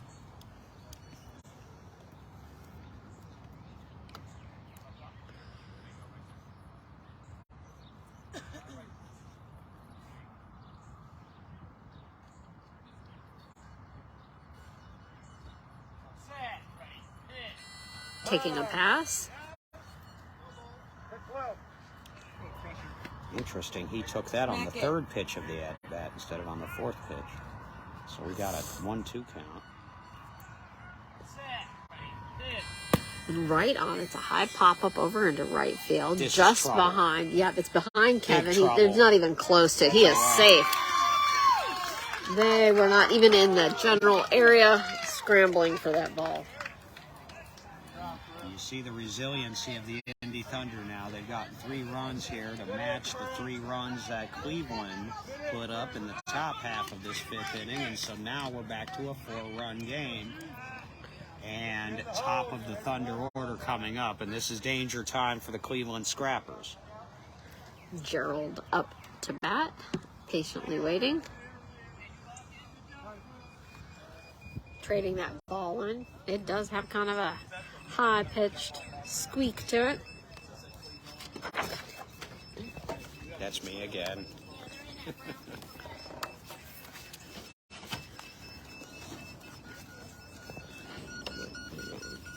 Set your battery on I where they won't. should have brought my Crimson Tide paperweight that I left back at the office. Just use this one. Oh, that'll work.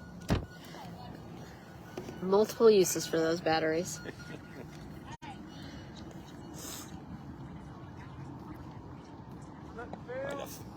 A little bit of another breeze coming through. Gerald adjusts his blindfold. Yeah, they've gotten Gerald twice in this game. He's 2 for 4, so. And early swing. His career batting average might take a hit in this game, even with a 500. He's 2 for 4. Meanwhile, the Philly Fire are running away from Gateway. 18-4 is the last score I have now. Just sliding over the top of that. That's still in the 4th inning. I'm telling you what, the Philly Fire, don't take them lightly. They meant business last year. And they mean it again. They don't have John Margis today, but they've got a solid squad. Taking a pass.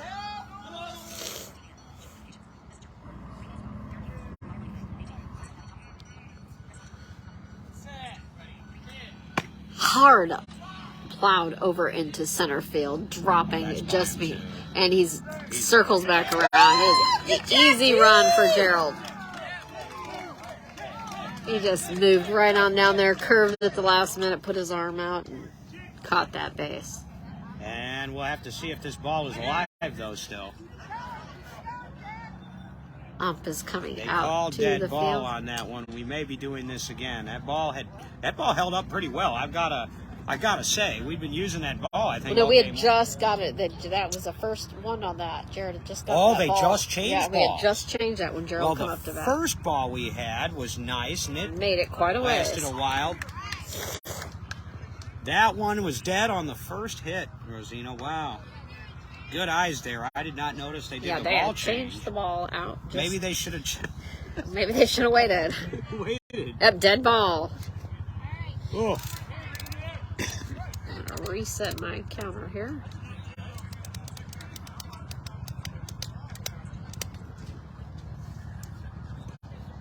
Jared with his helmet off.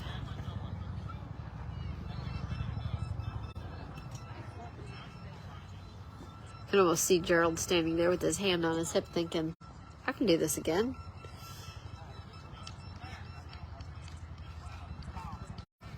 It's just a little bit of exercise.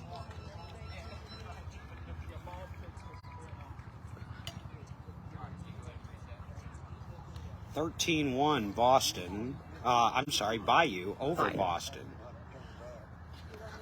So it looks like the other 3 games are well in hand, with the Edge, Philly, and Bayou City winning their games.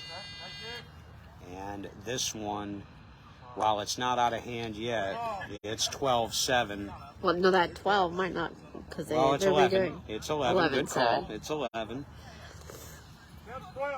That was dead ball. Yeah. Redoing Gerald Dykes' at bat. Yeah, it's going to be a strike. Realigning the bat with home plate. Standing up.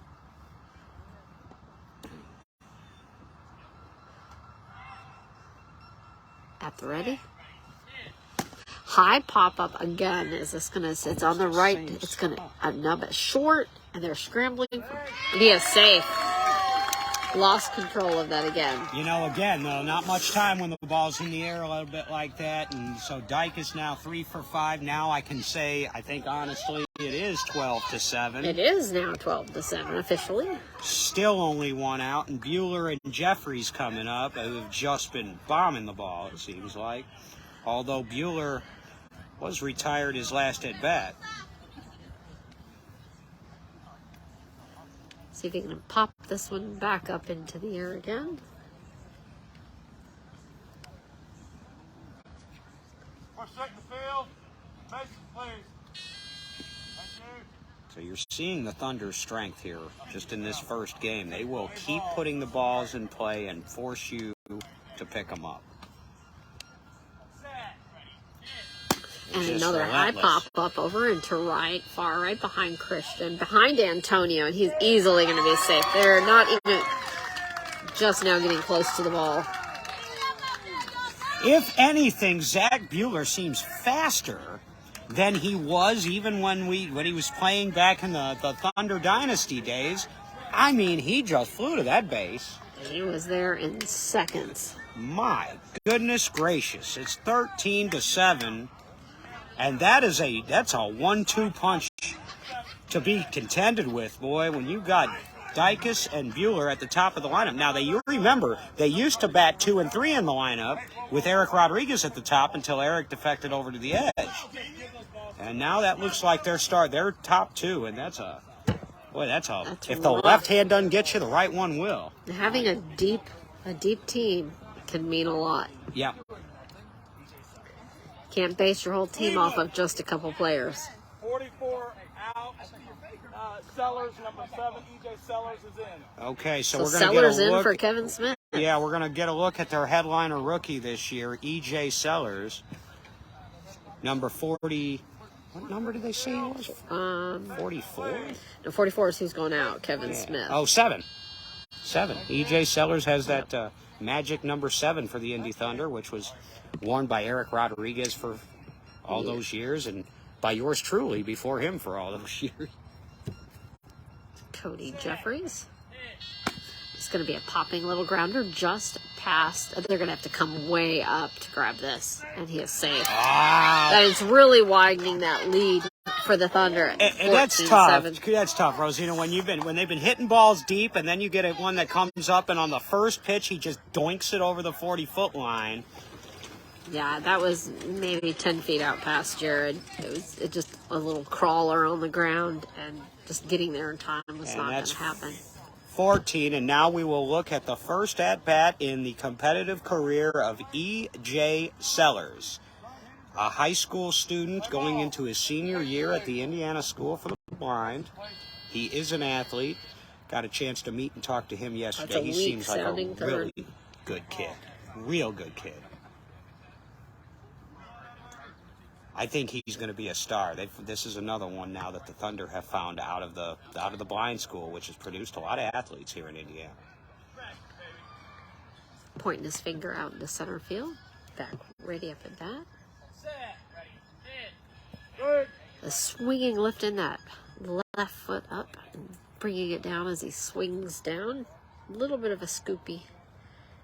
Yeah, he's going to want to even that swing out a little bit, but not bad for early in your career. He's only 17.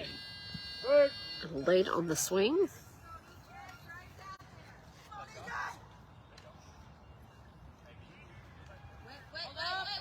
Baby on the field. Yeah.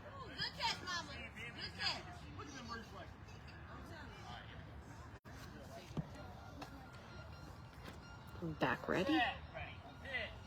Making connection right up over there, short into right field. The scrambling, and they have it. He is out. Contact, though, on the first at bat. Steve Miller got that? Steve Miller, short out there and right. But he was probably another 5 steps to the base. So that was great for a first. Oh, yeah. First out at play. He's quick. All right, good. We'll get to see him a little bit on defense, too, because he came in for Kevin Smith. So that's 2 outs. It is 14-7 Thunder, bottom of the 5th. Cleveland looking to get this last one, and this is going to be, I believe Adam Rodenbeck. Yep. Adam coming up to bat. Still making his way up there. So from a rookie to a wily veteran. Wily. Oh, yeah, Adam. I really enjoyed watching Adam play last year. He was really on top of it defensively. He stepped up, too. He was another one, and he was a key part of the Thunder championship years, but he was more first or second guy in off the bench a lot of times, and then he stepped into a starting role, and they really depended on him last year. And in 2021 also, when Zach Mueller was off at the Paralympics and Tyler Rodriguez got hurt right before the World Series, Adam was one of those who stepped up and stepped in. It's definitely been a joy to watch the last couple of years that I've watched. Well, we're the same age, and he's still playing, so that's saying something.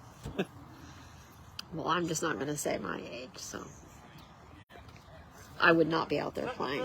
I wouldn't dare to ask. I would like to be out there playing, but Play ball. hard hit that's going to be foul, about 5 feet before the base, going out. Right idea, wrong direction. Boy, he really smoked that, but he didn't get around on it quite in time. He didn't waste too much air, though, of running. He only got about 1/3 of the way down there and just slowly sauntered his way back up. When you've been playing long enough and you miss hit one and you know it's foul because you got around late on it, you know it. And so I think he probably knew it was foul.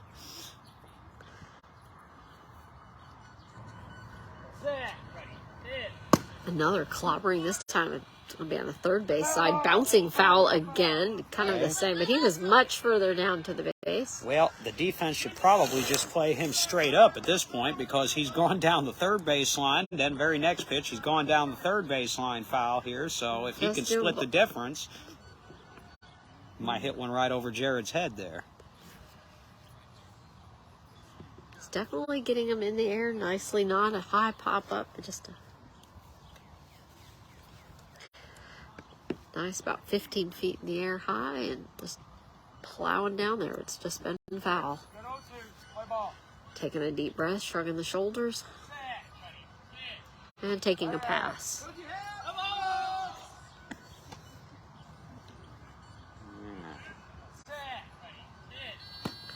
Popping it, that's going to come right back towards him. He stopped, squatted in the line, put his hands out in front of him, didn't want that ball to hit him. He knew it was right there. So if you're Cleveland now, you really want to block down here. You've got 3 strikes, 2 outs in the inning. You really need to get this here. Slamming it over into first. That's going to be fair. Kevin has him out, though. Kevin Burton picked it up.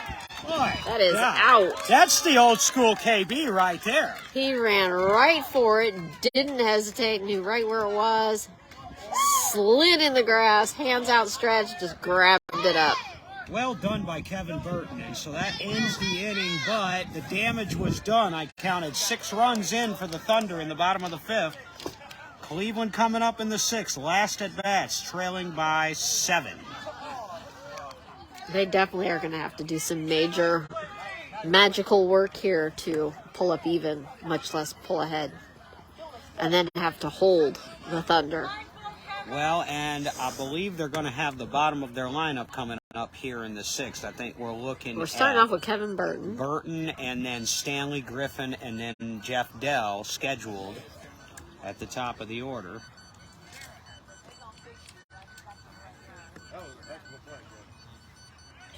As even the ump telling Kevin that was a heck of a play. That was. Yeah, he just ran for all he was worth, dove hands outstretched, and his hands went right to the ball and just elbows on the grass, had it up in the air. Yeah, that was magical. troublesome, and I actually thought it was going to get by him, and there was nobody really back there, and that was going to be a run, but Kevin Burton saved one there. Yeah, that was probably about just a couple feet the inside fair line. Yeah. Some count out by the Thunder in the field. Zach getting everybody psyched up out there.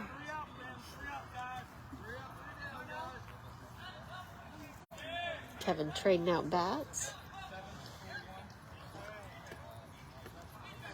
Oh, we have Kevin not up. Somebody else coming up.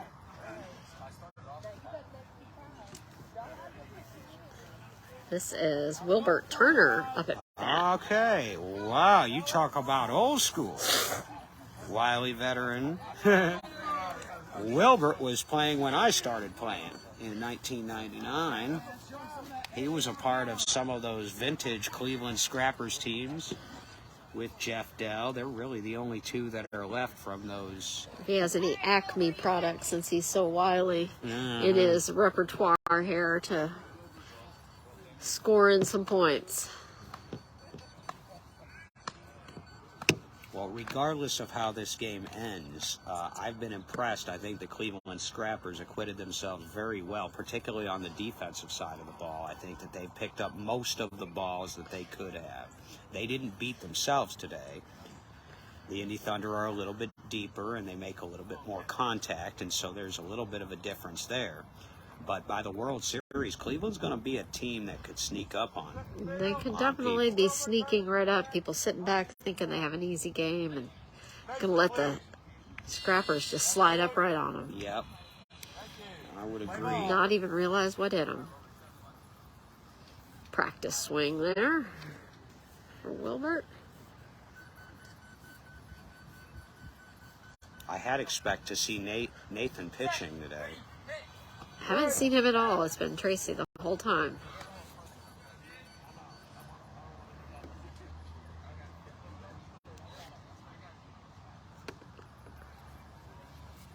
Bat back up at the ready. And swinging around, almost stumbling there. Got a lot of power there. He's still got a hard swing. Wilbert does.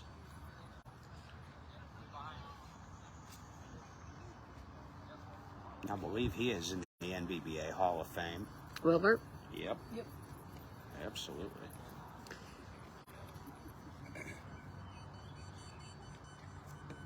Along with his... And taking a pass. Takes a strike. Along with his teammate, former teammate, the late Lenny Williams. Boy, Lenny Williams could play. Marty Skutnik, some of those. A slammer foul along the first base side. He's a little behind that one. Full count now. Top of the sixth.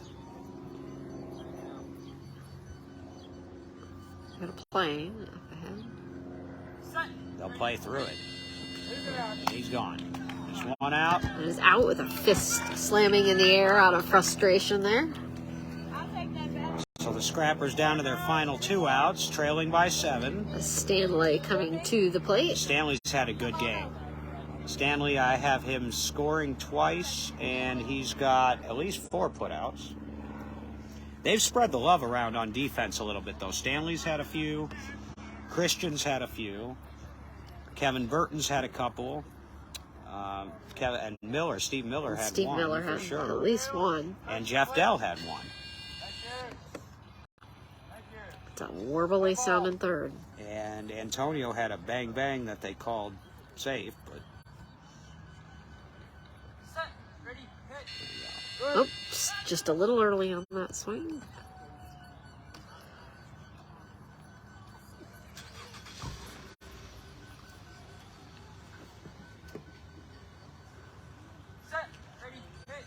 And making connection, dropping right on the ground behind the pitcher, right, and he has it.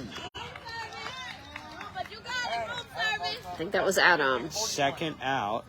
Oh, yep, that was Adam. With Adam that put out. Rodenbeck on the put out, so that's 2 outs. Bringing Jeff Dell up to bat. That wasn't easy on Adam. It was kind of like dropped right to the ground. Curved just a hair. Adam went over there and scooped it right up. I think the second games will be getting going close to 11 because these 8:30 games are wrapping up. Yep. Philly 21, Gateway 7, 12-run rule in effect going to the 5th inning there. Jeff asking how many runs he needed to get on this hit, and Ump told him 5. Edge 10, Comets 4, top of 5. Swinging a little under that pitch. And Bayou City's still leading Boston comfortably, so. He's got a shoe untied. I'm telling Ump it's fine. He doesn't care. He's all good.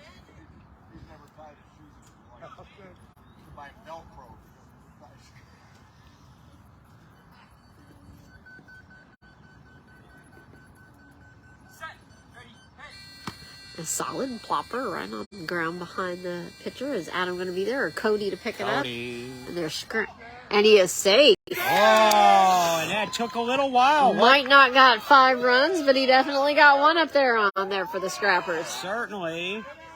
And I thought that Adam or Cody was going to pick that up. I don't know if there was some hesitation or what happened. They're just scrambling to get that. That ball's, yeah, that's on the ground though. That ball's got to be handled. If I'm the Indy defensive coaching staff, I'm not too happy about that play there. They definitely had time to get that. The defense has been solid for the most part on both sides this game. That one there, that was a little surprising. All right, it's 14-8. It's Antonio up to bat.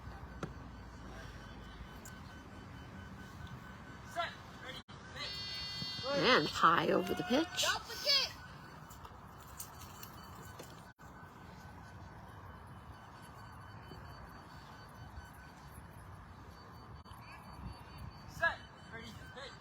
And ball was a little bit high.